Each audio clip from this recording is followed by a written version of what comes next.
Hi guys, so I just wanted to share something with you, and this is that I finally did something that I wanted to do for a long time. I finally connected the second monitor to my laptop, and I actually had this monitor for a long time, but the only input for this monitor was VGA, and the only input for my laptop was HDMI. So basically, for some reason, I don't know how, but for some reason my brain thought all this time that they are just incompatible, like my laptop and this monitor. But then I thought, okay, maybe I can actually buy adapter. And I bought an adapter for like 10 euros. Okay, maybe it was 15 euros, but anyway, now I have second monitor, and it made my life so much better actually, because I spent most of my time in front of my laptop, and now I have a big screen. And not only big screen, I have two screens, and it also really helpful for me to record videos for this channel, because usually when I recorded videos I had some prepared code, for example in some other file, for example here, and I would always, I don't have a really amazing memory, so I always, after discussing one feature, I need to switch to this file and take a look at whatever I prepared for this video, and then I would switch back, and then in the actual video when I edit I had to cut these parts when I switch to different files. And you know what, now I don't have to do it. Now I have all the code that I prepared in the written in the file, but now I display it on the second screen, so it's always in front of me, so I don't have to switch to it every time I forget what's next. So hopefully it will make the process of recording and editing more convenient for me, and also hopefully it will eventually increase the quality of my videos, because I will not have to do all this stuff, all this unnecessary stuff, and I will be able to focus on actual lesson. Anyway, that's what I wanted to tell you, and now we can actually go into lesson. Now we can actually start the lesson. So I will start from today the series of lessons about class-based views, and this is one of the most important topics in Django, because this stuff is for like 100% will be in your work. So if you got a job, you will use your class-based views, because this is the most convenient way to write views, and this is where the most of the functionality is. And basically you can't avoid actually working with this topic. You can't avoid working with class-based views in your career, so this is really important. And yeah, and this video will be more of a introduction, of a overview of class-based views, and in the next videos we'll actually go more deep into this topic. So anyway, we already worked with the views before, but what we worked with was function-based views. And for example, I have here this view, create student, which returns HTTP response create student view. And yeah, very simple view. So you can actually write the same stuff but in form of a class. So let's do it, and let's import view from Django views.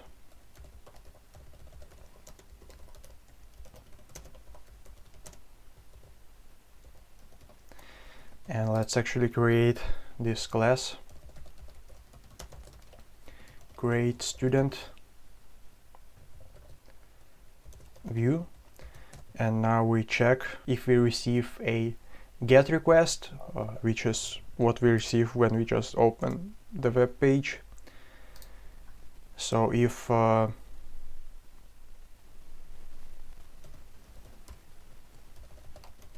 receive the GET request,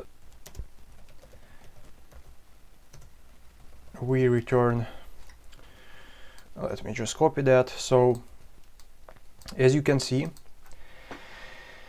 already what you can see is that in the class-based views it's a little bit simpler to work with requests. So if we have function-based views, we need to say if request method equals get, we do that stuff, you know, else if request method equals post, you know, we have this if this if structure in order to check if we have get request or post request or maybe patch request. So it's not really convenient to work this way. So if you work with requests, it's much easier to do it this way. So for example, if we have get request, we return that stuff. If we have post request, we would return something else, you know. So in the class, we actually work with a functions inside the class, and it's much easier, for example, if you inherit from the view, or if you inherit from the class that you created, it's much easier to override the behavior of your view when you come across get request or post request. And if you have function-based views, you know, you actually have to, you know, if you need to, for example, change only get request, then you will just redefine the get method in your class-based view. But if you have function-based views, then if you want to redefine your get method, then you will need to redefine the whole algorithm of checking if it's get or post request. So, you know, much easier to work with class-based views. So yeah, this is one thing which is really convenient. So it's really convenient to organize your code related to specific HTTP requests, HTTP methods, and you can address them by separate methods instead of conditional branching. And also it's really easy to work with object-oriented techniques such as mixins to actually reuse your code, but we will work with mixins in other videos, in the later videos. You need to think about class-based views not just as a alternative to function-based views, but actually as a improvement to function-based views, because you can do a lot more stuff here, and it's mostly preferable to use class-based views. Of course, if you have some really simple implementations, you can still use functions, but if you have you know, more complicated logic, it's better to use class-based views. So let's actually you know, start working with that. So in your URL, let's import this class, create student, and then we are trying to represent it as view. And now it's working basically the same way as function worked before. And as I said, it's really convenient to work with that if we want to reuse the code, if we, for example, want to inherit from this class. So for example, we might have greeting variable here, hi man, and here we would just return this greeting. And we might want to, for example, create a new class, create student new, and we want to have the same functionality as create student, but we want to have different greetings. And for that, we can we don't need to actually redefine our get method, and we just need to redefine the greeting. And now if we go to URLs and import this stuff here, we can see that we actually reused a lot of this code. Well, not a lot, 2 lines, but in you know, in the real projects, you will be able to reuse a lot of code without much trouble. So yeah, this is really a nice thing to do. And I guess one more thing that I can show you regarding class-based views in this video is actually working with the form. So I chose this topic for 2 reasons. First of all, this example is in documentation, and the second reason is that we already worked with the forms, and you could see how, if you watched my previous videos, you could see how we already defined all the logic for the forms, so you are familiar how it's done in the functions. And now I can actually show you how it's done actually in class-based views. So let's go back to this stuff. And if you didn't watch my videos on the forms, please watch it. I will leave a link to this lesson in the description. But now let's start with a forms. So I already defined here a student model form, and I define very simple template. Again, if you don't know what is going on here, I will leave the links in the description to the lessons related to this stuff. But now let's assume that you understand what's going on and how you could actually define the form in the functions, and let's do it now in the class. So first of all, for the simplicity, let's define the variables here as, for example, student model form, which we need to import. Student model form, we need to define the initial values. For example, name will be John, which is not really necessary, but let's do it.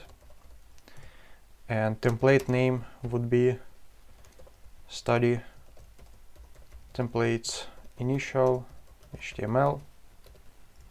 And now let's actually go into methods, go into requests.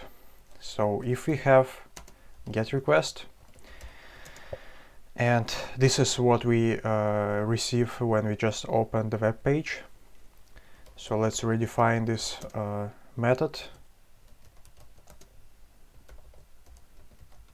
like this, and let's actually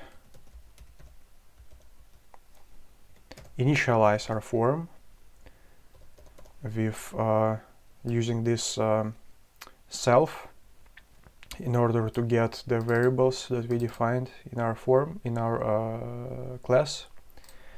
And we also can define initial values as self initial here, and then we can actually render request self template name form form. And this is what we get here for simply opening this page. The template doesn't exist. This is how we need to define it. Okay, so if we receive a GET request, we just show a form. But if we receive POST request, let's do the same stuff here.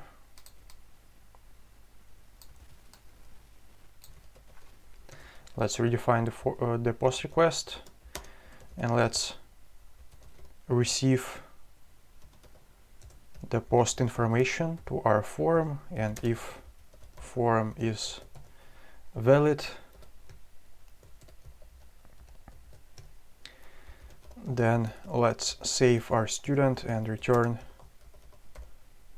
HTTP response with the information that student was created with the name,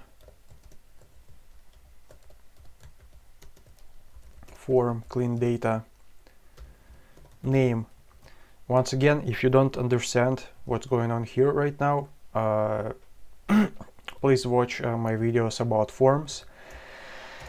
And if you actually watched my videos about forms, you can pretty easily understand what's going on here, because this code, this is what we already worked with in the previous lessons, and now we just have kind of different structure for our methods. So in the function we would say if get, then one thing, if post, then other thing. So we would have this conditional branching, but in our class we just use methods for that. And now let's try to create a student, and we can see that the student was created with the name John. So that worked. And this is one of the last things that I wanted to show you in this introduction to class-based views. And one more thing that I wanted to show you is decorators. So we can use decorators, for example, in URLs. So let's import, for example,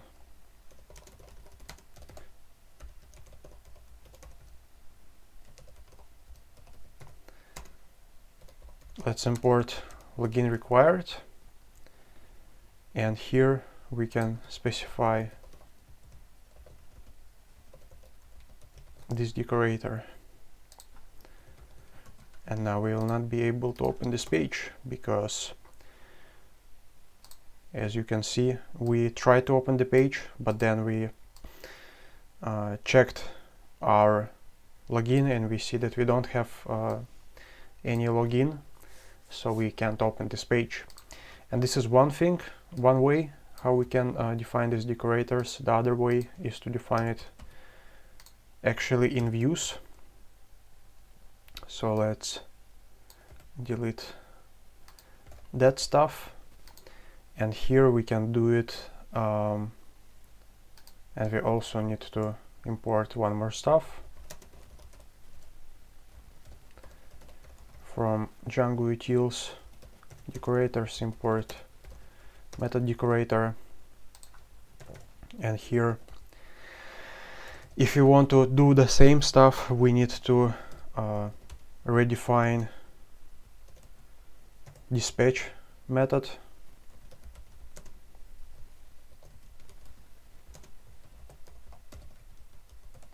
So we just redefine it and we just return the original dispatch method.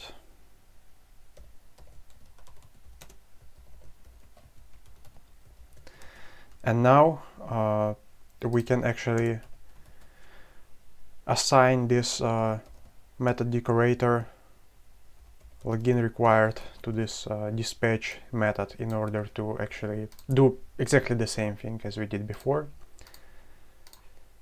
And we actually will have the same situation here. And this is the second way how we can do it. And there is a third way, method decorator login required name dispatch. So we specify this login required decorator for dispatch method, and we should receive the same result here. Yep. So that was a overview of class-based views. So please, so I hope this lesson was useful, and as usual I will ask you to please give me a like to support my lessons. As you can see, I'm trying to progress. I finally connected a second monitor, and hopefully the quality of the video will be quality of the videos will be better. And yeah, please, if you feel like my videos are good and they are worth making, please give me a like, subscribe, post a comment, and I will really appreciate that.